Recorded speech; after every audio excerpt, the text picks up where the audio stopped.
Assalamualaikum warahmatullahi wabarakatuh. Salam sejahtera untuk kita semua. Perkenalkan, nama saya Eka Rahmawati dari Universitas Pamulang. Kali ini saya akan membahas mengenai kesalahan peramalan dan regresi korelasi. Apa sih yang dimaksud tujuan pembelajaran dari materi kali ini? Dengan mempelajari materi ini, diharapkan tujuannya yaitu satu, mendefinisikan pengertian kesalahan peramalan dan persamaan regresi serta koefisien korelasi. Yang kedua, mendefinisikan alasan mempelajaran kesalahan peramalan dan persamaan regresi serta koefisien korelasi. Yang ketiga yaitu menerapkan kesalahan peramalan dan persamaan regresi serta koefisien korelasi. Yang keempat, mampu menganalisa proses nyata dengan materi yang dipelajari.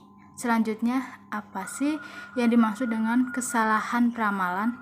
Kesalahan peramalan adalah di mana terdapat perbedaan antara apa yang diperkirakan dengan yang terjadi, sehingga menimbulkan kesalahan dalam suatu model yaitu dibandingkan dengan model itu sendiri, yaitu menggunakan data dari masa lampau atau histori. Selanjutnya, forecasting peramalan menurut Suprapto adalah memperkirakan sesuatu pada waktu-waktu yang akan datang berdasarkan data masa lampau yang dianalisis secara ilmiah, khususnya menggunakan statistika.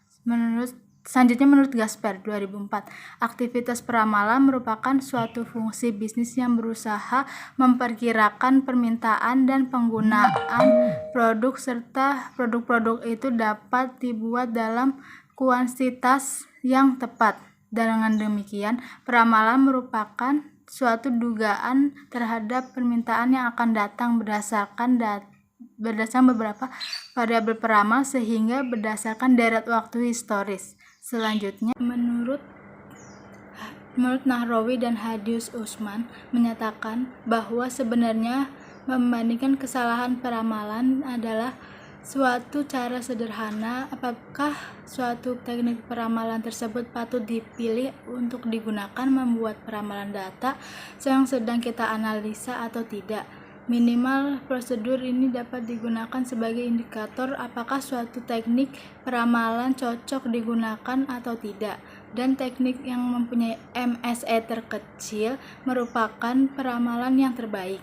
Selanjutnya, menurut Heiser dan Rinder, berdasarkan fungsi dan perencanaan operasi pada masa depan, peramalan dibedakan menjadikan 3 jenis, yaitu peramalan ekonomi, peramalan teknologi, dan peramalan permintaan. Peramalan ekonomi adalah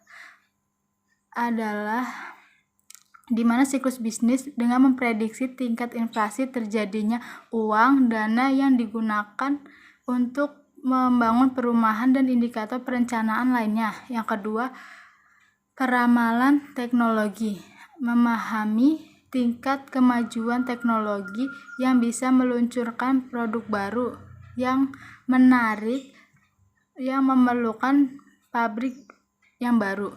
Yang ketiga, peramalan permintaan atau demand forecast adalah proyeksi permintaan pada produk atau layanan perusahaan. Proyeksi permintaan atau layanan suatu perusahaan meramalkan ini juga bisa disebut dengan peramalan penjualan yang menjadi pengendali produksi, kapasitas, dan juga sistem penjadwalan, dan menjadi input untuk perencanaan keuangan, pemasaran, dan sumber daya manusia. Selanjutnya yaitu apa sih kegunaan dari peramalan?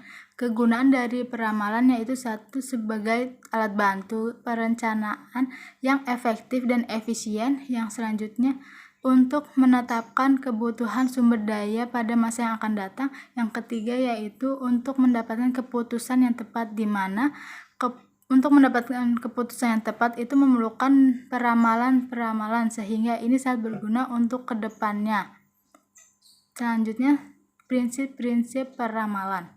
Peramalan melibatkan kesalahan. Kedua, peramalan sebaiknya menggunakan tolak ukur kesalahan peramalan. Yang ketiga, peramalan pemilik produk lebih akurat dibandingkan dengan produk individu, yaitu yang per item.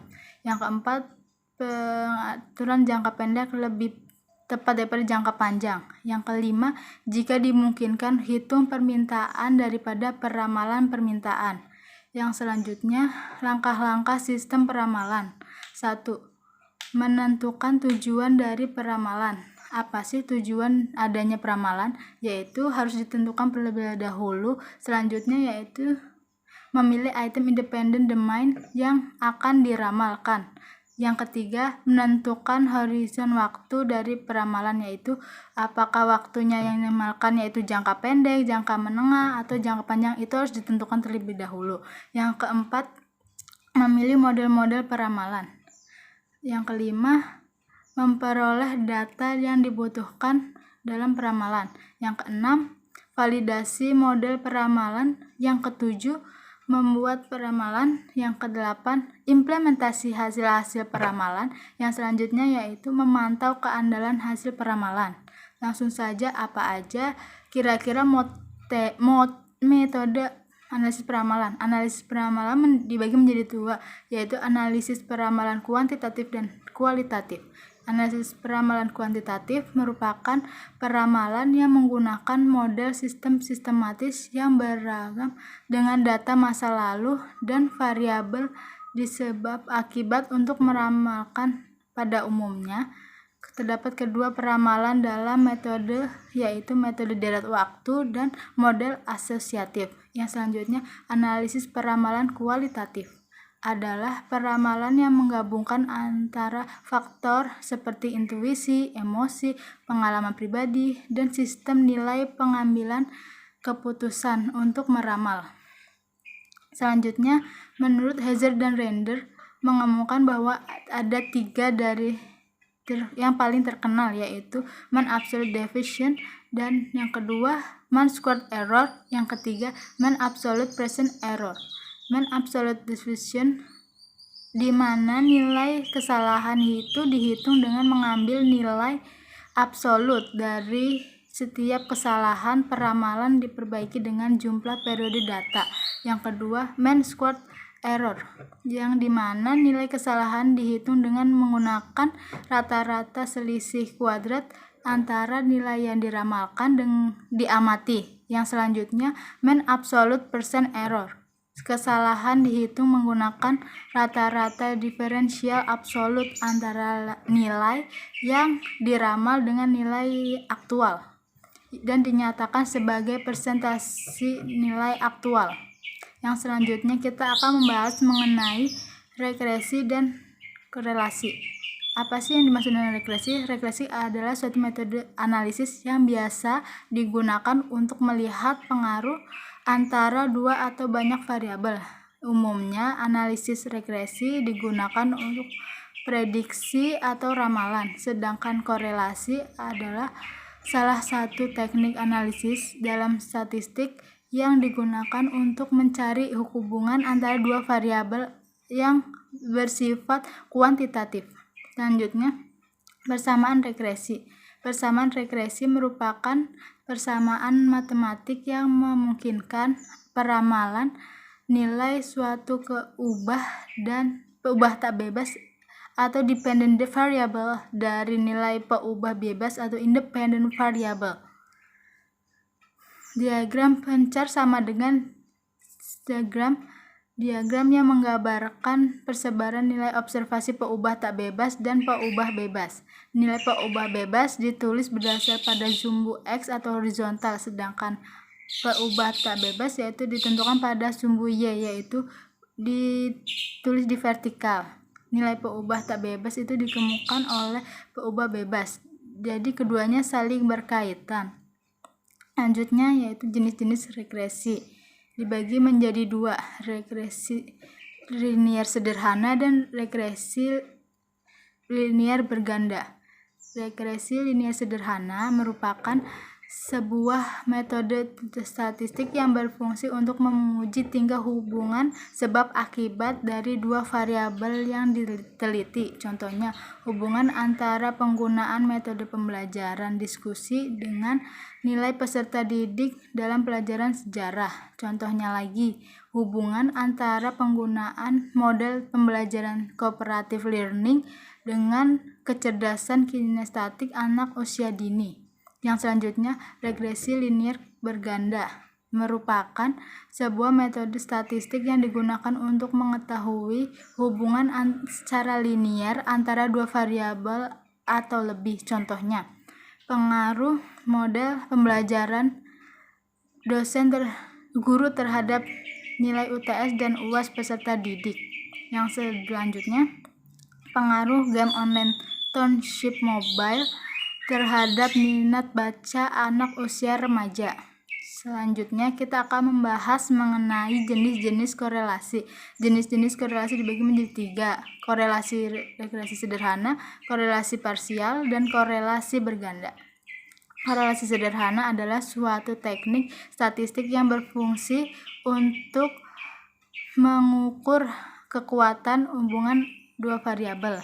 Yang korelasi parsial adalah salah satu jenis korelasi yang digunakan sebagai metode pengukuran tentang keeratan antara hubungan antara variabel bebas dan variabel terikat. Sedangkan korelasi berganda merupakan jenis korelasi yang berfungsi untuk mengukur tingkat hubungan pada variabel, namun variabel tersebut berjumlah 3 bahkan bisa lebih. Selanjutnya saya akan membahas mengenai korelasi jenjang Spearman. Metode ini dikemukakan oleh Carl Spearman pada tahun 1904,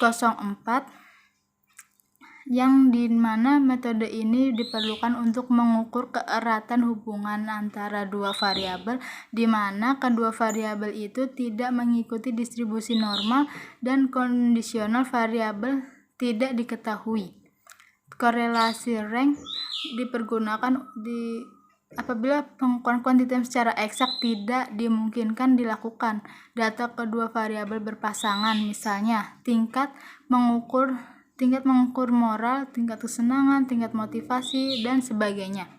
Yang selanjutnya yaitu bagaimana sih langkah-langkah menghitung koefisien korelasi rank. Yang langkah-langkahnya yaitu 1. Nilai pengamatan dari dua variabel yang akan diukur hubungannya diberi jenjang. Bila ada nilai pengamatan yang sama, maka dihitung jenjang rata-ratanya. Yang kedua, setiap pasang jenjang dihitung perbedaannya. Yang ketiga, perbedaan setiap pasang jenjang tersebut dikuadratkan dan dihitung rumusnya atau dihitung jumlahnya. Yang keempat, nilai RS, koefisien korelasi Spearman, dihitung dengan rumus. Ini dia rumusnya, bisa kita lihat di layar. Yang selanjutnya, kita akan membahas mengenai contoh-contohnya. Contoh perhitungan dari koefisien korelasi Spearman. Ini ada contohnya, yaitu ada di layar. Ada 2 orang atau pakar ahli diminta memberikan kinerja pada 10 bank di Indonesia. Peringkat diberikan mulai dari bank terbaik sama dengan peringkat 1, sedangkan peringkat yang terburuk yaitu diberikan peringkat ke-10. Hasilnya disajikan dalam tabel. Ini dia tabelnya. Setelah itu kita hitung gimana sih penyelesaiannya. Dengan taraf nyata 5%, maka apakah ada korelasi antara peringkat yang diberikan kedua pakar dengan yang dapat kita simpulkan. Ini dia hasil dari perhitungan yang sudah dihitung, yaitu ada korelasi atau koefisien antara